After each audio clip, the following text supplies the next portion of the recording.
Now let us come together, not as a group of separate individuals seeking something outside ourselves, but as one consciousness turning inward to the presence that has never left us. For this work, we embark upon these 30 days of stillness as not a program, nor a discipline, nor an attempt to add spirituality to an already overburdened human experience. No, it is an awakening to what has been true from the beginning, that the life we are living is not our own, but the life of God expressed as our own being. We are not entering stillness to gain reward or escape the agitation of the world. We enter stillness because within every breath, within every moment of quiet receptivity, there is a revelation waiting to be made known. The presence that feeds the birds of the air and clothes the lilies of the field is the same presence that animates your very existence. And yet, although it is ever present, it must be consciously recognized before it can become the activity of your experience.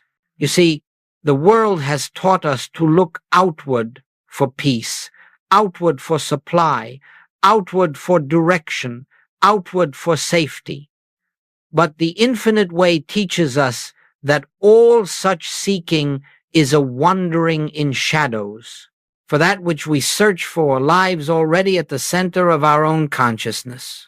Therefore, these days ahead are not a journey outward, they are a return home, a remembering, a quiet lifting of the veil that seems to hide the truth of our being. If you will, think of this entire practice as a gentle turning within, again and again, to discover what has always been living you. Not effort, not strain, but a simple openness. Here I am, Father. Speak, for thy servant heareth. And as the mind becomes still, as the emotions quiet themselves, there emerges a sense of presence, soft at first, but unmistakable until we begin to realize that God has never been absent, never been silent, never withheld anything from his own expression. And so I welcome you to these 30 days of stillness, not as students learning a method, but as those who are ready to behold the truth that has eternally been true. Let us walk humbly, gently, quietly into this inner sanctuary where God is revealed, not as a distant being, but as the very essence of your own I. Now, as we move deeper into this sacred work, let us understand the principle upon which the entire month rests. Stillness is not merely the absence of noise, nor is it a pause between the activities of the human day. Stillness is the doorway through which the invisible becomes visible, through which the presence reveals itself as the reality of our being. It is the state of consciousness in which the personal sense of I grows quiet enough for the true I, the Christ within, to be known. You see, as long as thought rushes, as long as fear clamors for attention, as long as the mind insists upon solving, improving, or defending the human picture, the deeper currents of spirit cannot be felt, not because spirit is absent, but because our awareness is preoccupied with shadows. And so stillness is not something we achieve, it is something we allow. It is a resting, a yielding, a receptivity to that which is already here, already functioning, already perfect. Joel taught that true prayer is not petition. It is not asking for things, nor attempting to persuade God to act on our behalf. True prayer is listening, and listening can only take place in stillness. In the silence of the soul, the voice that speaks without sound begins to make itself known. It reveals that all power is one, that all presence is one, that all life is one. And in that realization, fear dissolves, lack loses its meaning, and the sense of loneliness evaporates like mist before the morning sun. Understand this, stillness is not a technique to improve the human condition. It is the recognition that the human condition has no reality apart from the beliefs we hold about it. When we enter silence, we are not attempting to change our world. We are stepping out of the illusion that the world has power over us. We are returning to the awareness that God alone is power, God alone is presence, God alone is life. And so we begin this month not with striving, but with surrender, not with effort, but with trust. As you turn within, whether for a moment or for several minutes, remember that you are not seeking something missing. You are acknowledging something eternally present. You are creating the space in which realization may dawn, realization that God is the substance, the activity, and the breath of your being. In this realization lies healing. In this realization lies supply. In this realization lies peace. Stillness is the door. Realization is the light that enters. Let us now turn to the first of our daily contemplations, the simplest and yet the most profound doorway to spiritual realization. Thou art here. These three words, when quietly acknowledged, have the power to lift the mind out of the realm of appearances and into the awareness of divine presence. They do not call upon a God far off, nor do they attempt to bring God into the scene. They merely recognize what has always been true, that the infinite is already fully present, fully active, fully here. You see, the difficulty in spiritual living does not lie in God's absence. There is no such thing as an absent God. The difficulty lies in our failure to be consciously aware of that presence. And so, throughout this month, whenever the mind becomes burdened, whenever the emotions stir, whenever the world presses upon you with its demands, simply pause and inwardly whisper, "Thou art here." Do not repeat these words as a formula or a mantra. Speak them as a recognition. Let them rise from the depths of your being, not from the surface mind. Say them softly within yourself, not to convince, not to compel, but to acknowledge. For in that quiet acknowledgement, something shifts. A subtle relaxation comes over you. The sense of striving eases. You begin to feel that you are not alone, that you never have been alone, and that the presence which sustains the universe is the very life of your own existence. Now, do not expect fireworks or sudden visions. Most often, the activity of spirit is gentle, like the dawning of light before the sun breaks the horizon. But if you will be faithful to this simple practice, you will soon notice that your reactions change. You become less disturbed by circumstances, less frightened by appearances, less tempted to take the burdens of the world upon your shoulders. The word "thou art here" create an opening, a clearing, through which the awareness of God may enter. And understand this, the presence that is here is not merely near you or around you. It is within you. It is the very substance of your life. It is the intelligence that governs every function of your being.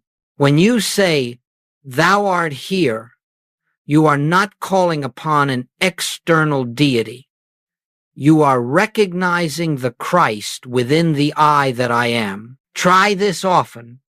For a minute or two, many times a day. When you rise in the morning, pause. Thou art here. When the thoughts race, pause. Thou art here. When you face a decision, pause. Thou art here.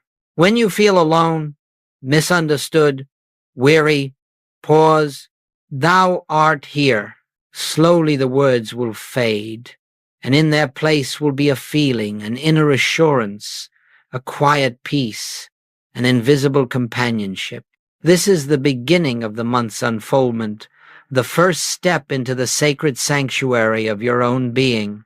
Now, as we enter more deeply into this sacred journey, Let us understand that these 30 days are not a discipline of the mind, nor are they a program to accomplish spiritual goals. They are an unfoldment, a revealing of what has eternally been true but seldom recognized.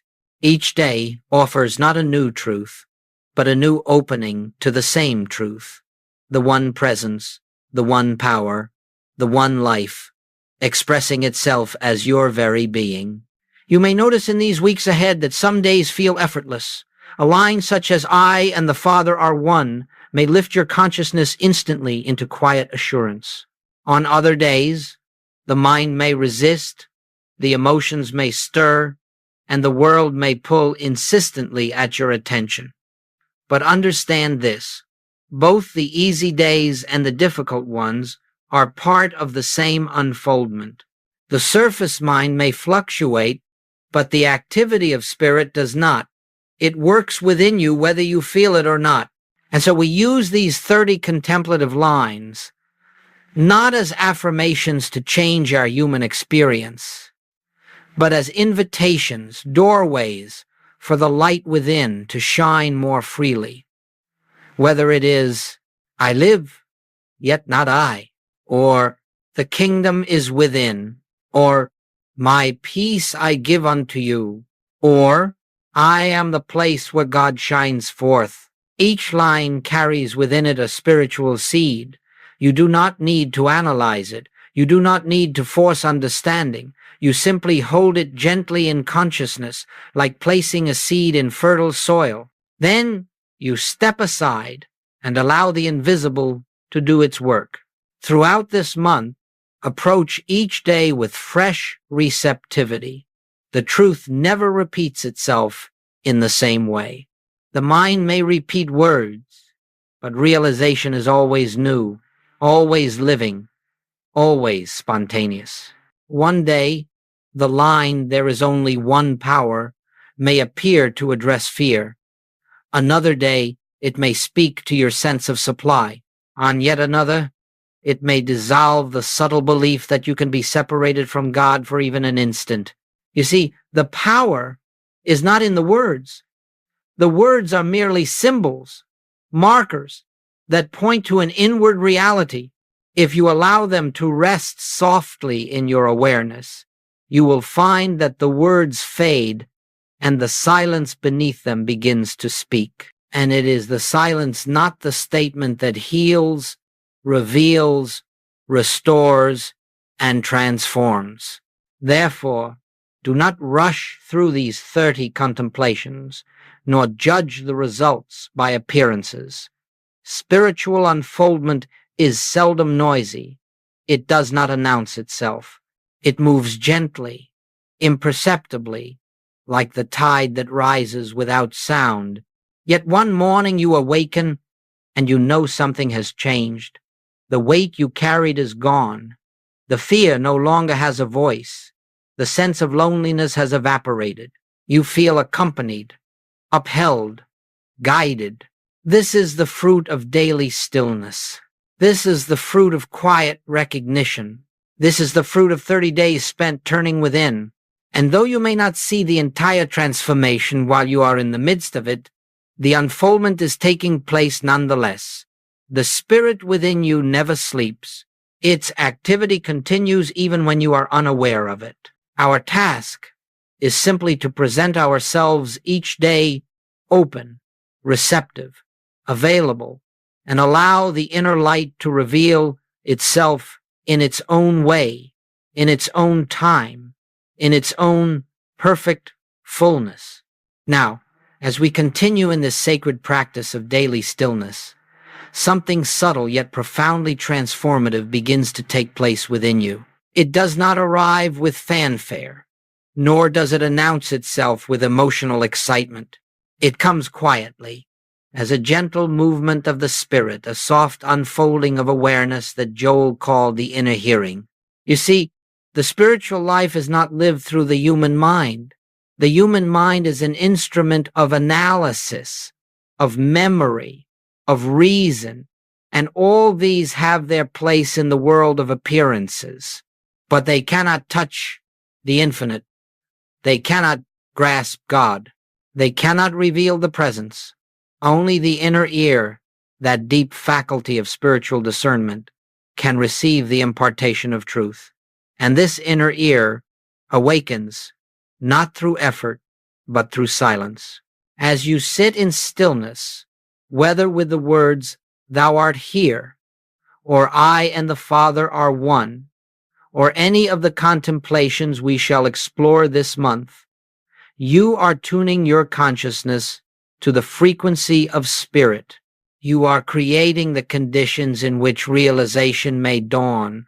And then, without warning, without planning, there comes a moment when a truth rises within you, not as thought, not as memory, but as revelation. This is the inner hearing.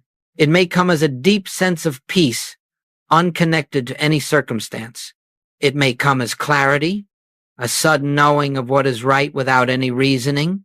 It may come as a lifting of fear, so gentle that you hardly notice when it left. It may come as love, love that does not originate in the mind, but pours forth from a depth you did not know you possessed. Do not misunderstand. This is not imagination. It is not self-suggestion. It is the activity of the Spirit of God within your own consciousness. It is the Christ, the true identity of you, breaking through the clouds of personal thinking and revealing itself as your real self. And hear this well. Inner hearing does not depend on your worthiness.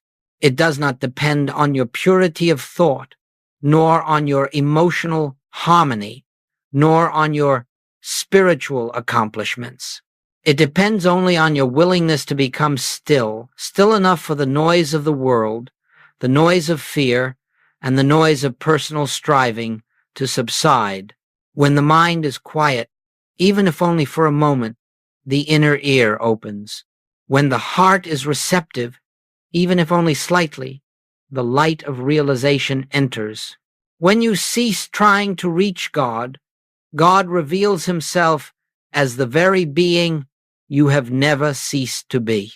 And so throughout this month, as you return to stillness, you will gradually discover that a new dimension of life is unfolding within you.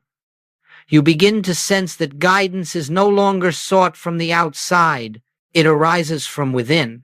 You feel that strength is no longer the result of effort. It comes as grace. You notice that harmony is no longer created. It is revealed. This is the fruit of inner hearing. This is the beginning of spiritual realization. This is the awakening of the divine consciousness that has always been the center of your being. And once this inner hearing begins to function, even faintly, it will continue to grow. It will speak more clearly, more frequently, more naturally. It will become the quiet voice that walks with you, the silent companion that precedes you, the invisible presence that sustains you. And you will know, beyond all doubt, that you are being led not by human will, but by the Spirit of God. As we continue in these daily contemplations, something begins to take place within you quietly, steadily, almost imperceptibly at first. It is not dramatic. It is not emotional. It is not accompanied by sudden bursts of spiritual excitement. It is a transformation, but a transformation so gentle, so inward, that you may not notice it until you look back and discover that the landscape of your consciousness is no longer the same. You see, spiritual growth is not measured by outer achievements.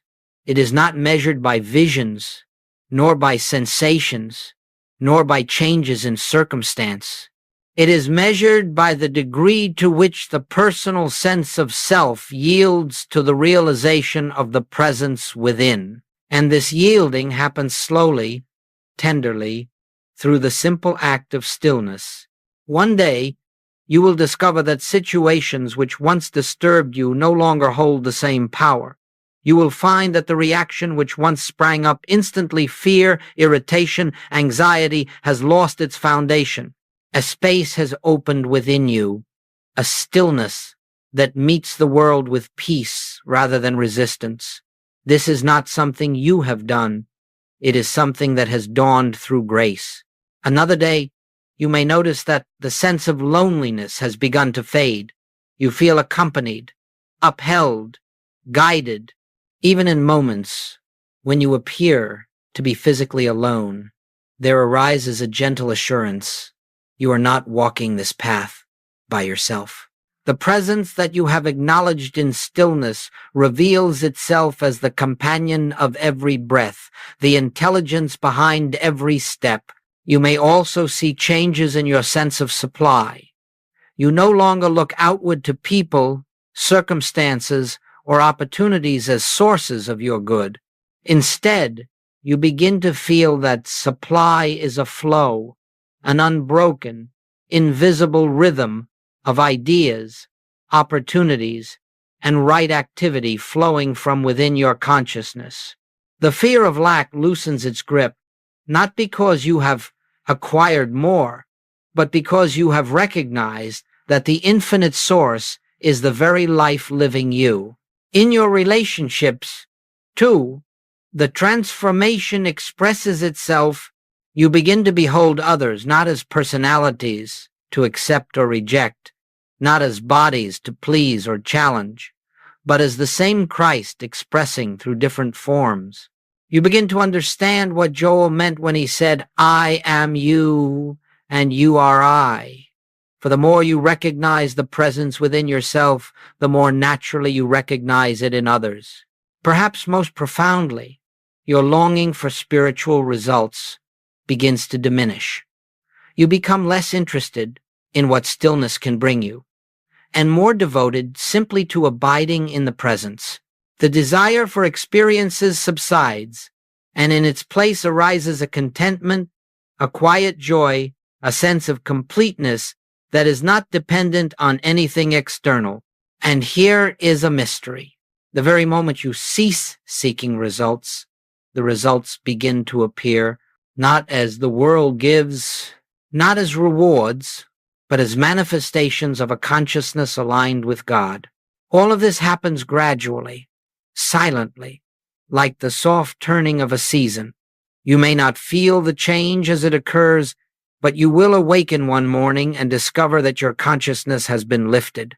You will realize that the peace you once pursued now rests upon you. The harmony you once sought now moves through you. The presence you once tried to find now reveals itself as the truth of your own being. This is the quiet miracle of these 30 days. This is the transformation born of stillness. This is the fruit of letting the inner light shine in its own effortless way. Now, as this month of devotion progresses, something very beautiful begins to occur. Stillness, which at first seemed like a practice, something you did for a minute or two, many times a day, begins to live you. It ceases to be an activity and becomes an atmosphere. It becomes the invisible background of your life, the quiet undercurrent that follows you through each moment, each conversation, each decision. You begin to notice that the mind no longer rushes to solve or defend. It has lost interest in the frantic pursuit of human answers. A gentler movement has taken its place, a resting, a listening, and abiding. And this abiding presence becomes the very environment in which you live your days. You find yourself turning within, not because you must, but because the soul longs for the sweetness of that inner companionship. Joel often said that the infinite way is not a collection of practices or a code of teachings. It is a state of consciousness. It is the constant awareness of God as the only presence, the only power, the only life. Stillness is the doorway to that consciousness, and as you enter it again and again, the door becomes easier to find. At times, it will open before you even reach for it. You will discover that the Spirit takes the initiative, meeting you before you can call, answering before you can speak. And so prayer becomes effortless. Meditation becomes natural. You no longer try to get into the silence.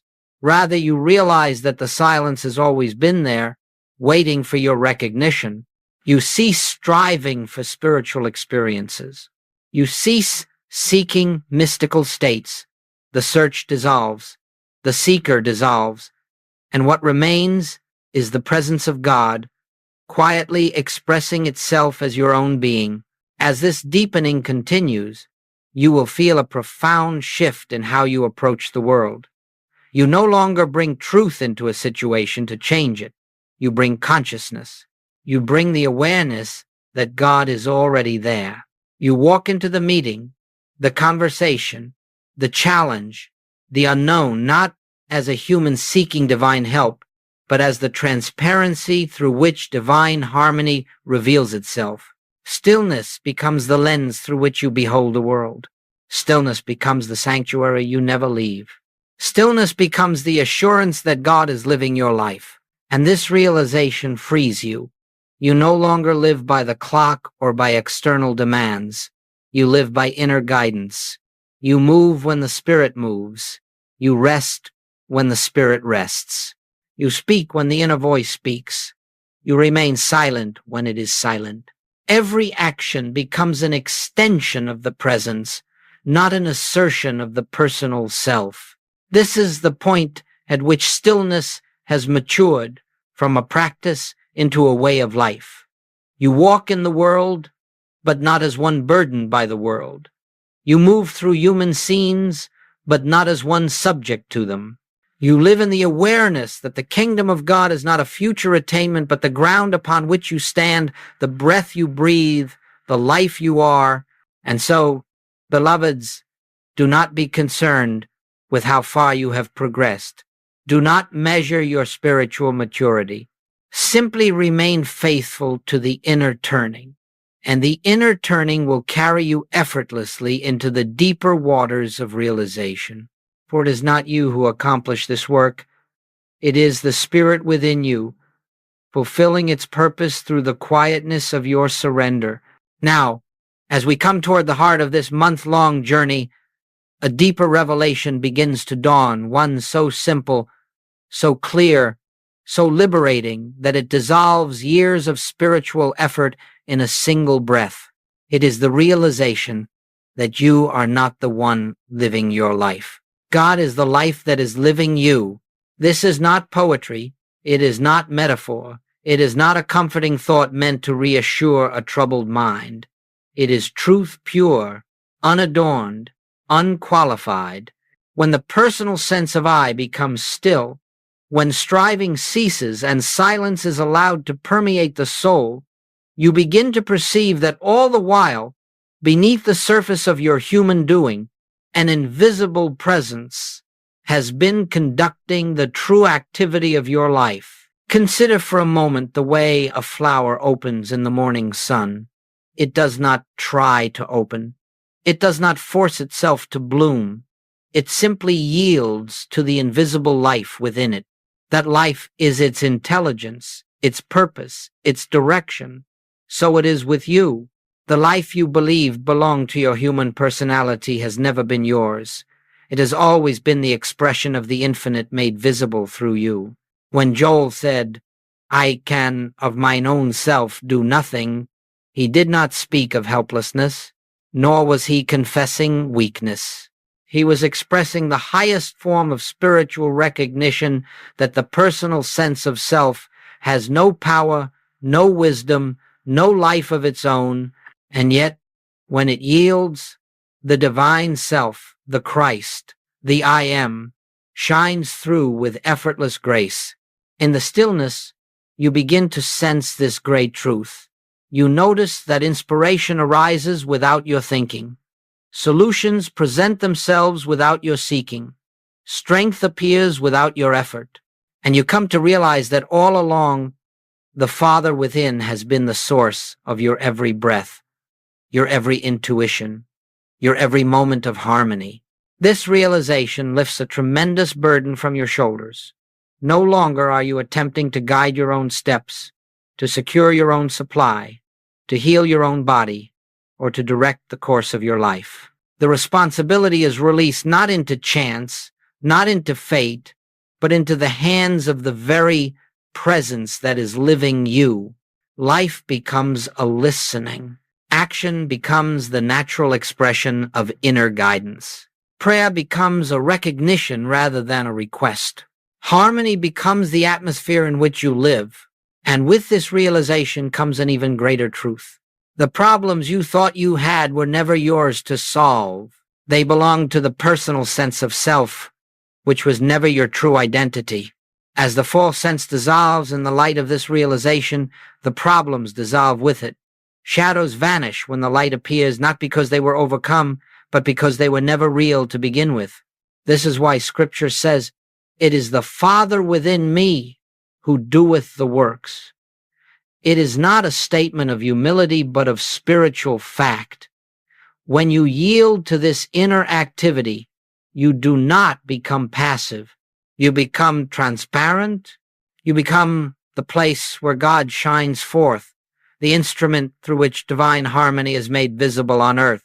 And so, with each day of stillness, with each gentle turning within, with each quiet acknowledgement of "Thou art here," you are preparing the way for this realization to take root. You are loosening the grip of the personal sense of self and allowing the true self, God being, Christ awareness to emerge as the reality of your life. This is the great transition of which the mystics speak, the shift from being a creature trying to reach God to being the expression through which God lives his own infinite life.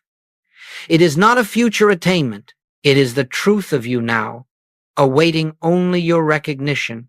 And now, as we bring this unfolding to its gentle close, let us remember that spiritual work never truly ends.